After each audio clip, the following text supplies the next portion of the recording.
So when I first got the Gel Nimbus 24, I thought I kind of wasted my money. I thought it was way overpriced. I didn't find it a very inspiring shoe, but now that I have over 100 kilometers in this shoe, has my opinion changed, or am I just more upset at the price point? Let's talk about that in this video.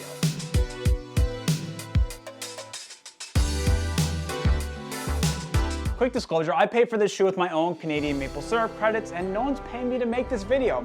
Let's get into the review. First off, let's talk about how it's held up in terms of durability. So in terms of durability, I am thoroughly impressed. This shoe doesn't really look like there's any damage at all. Like, I inspected it with a fine-tooth comb, took out my magnifying glass and really peered in all over this shoe, and I couldn't find any imperfections. There's slight creasing in the midsole, but very, very little. There's no signs of wear on the upper. It's just holding up so well. And that's something we can expect with any ASICS shoe. They're built like a freaking brick. Now, I remember when I first reviewed this shoe, I felt that the gel really dampened the sensation and made this shoe feel really boring. Like, the FFBlast Plus feels so great on toe off, but when you first land, I thought that gel was just kind of dull and made the shoe really not fun to run in. However, I'm happy to report that over the miles, the gel has opened up and put in a whole new life and perspective into me about gel and how well it works with the FFBlast Plus. Now, you do get a bit more of a firmer gel piece here in the midfoot section that adds a little bit of extra support,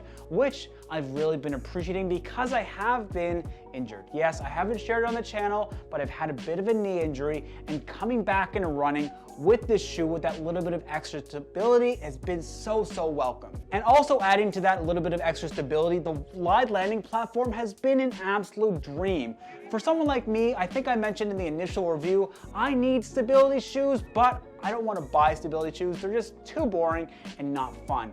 This shoe allows me to have that little bit of stability without having all that extra junk that comes along with stability shoes. That FFBlast Plus has also gotten better as the miles have gone on. The underfoot sensation in this shoe is just top notch. And what adds to that underfoot sensation is this beautiful upper. The tongue on this thing, folks, is just pure perfection. Absolute perfection.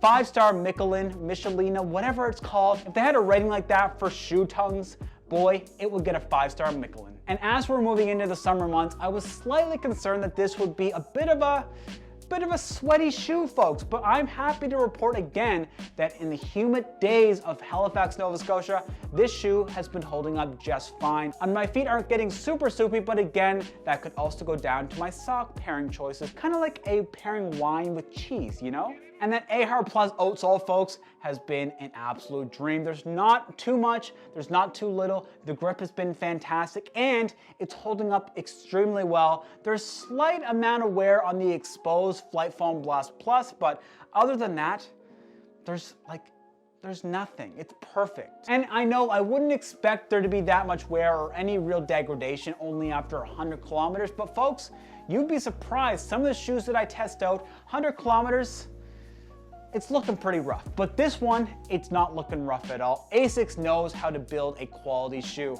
And that's gonna lead me on to the next point, is the price point of this thing. Am I still upset that I paid 210 Canadian Monopoly monies? Honestly, not really. Like, I think the build quality is there. I think the excitement is there. Once I got past those initial miles, it opened up. I needed a little bit of a break-in period that I wasn't necessarily expecting with the more modern shoe. But this thing, once it opened up, it has been so fantastic, and I've been enjoying my miles so much in this. It's actually a shoe that I'm really excited to run in, and what this made me realize even more is how excited I am for that Blast 3 with the full-length FFBlast Plus. ASICS is absolutely crushing it. Now, would I recommend this shoe to you folks?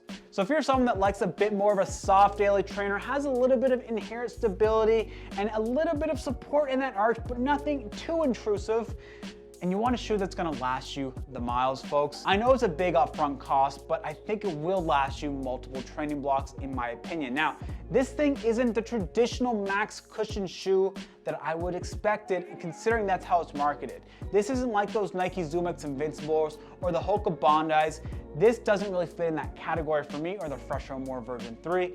It's not like that at all. It's a daily trainer sensation for me. I don't want to run slow, daily, long miles. That's not how it's going to be used for me personally. I do feel that this shoe is best suited in that traditional daily trainer category. I think ASICS kind of has to reimagine what they consider their max cushion shoe. Honestly, the FFBlast feels like a more max cushion shoe to me than this. Maybe they'll come up with something for that max cushion shoe specifically, but for right now, this is what they have, and I think it's mismarketed. And am I gonna continue using this shoe? Like I mentioned, I am coming back from an injury, and I'm absolutely gonna be using this shoe. The inherent stability, that nice Flight Foam Blast Plus pop on the toe off, it's giving me all sorts of great summer vibes, boys, and I'm gonna continue using it. So if you tried the Gel Nimbus 24, I'd love to hear your opinion about it down in the comment section down below, and I'm gonna leave a review to the initial impressions up here. You can learn all about the tech specs and all that good stuff, and I appreciate you making it to the end of the video. If you enjoyed it, hit that like button, subscribe to the channel, and I will see you on the next one.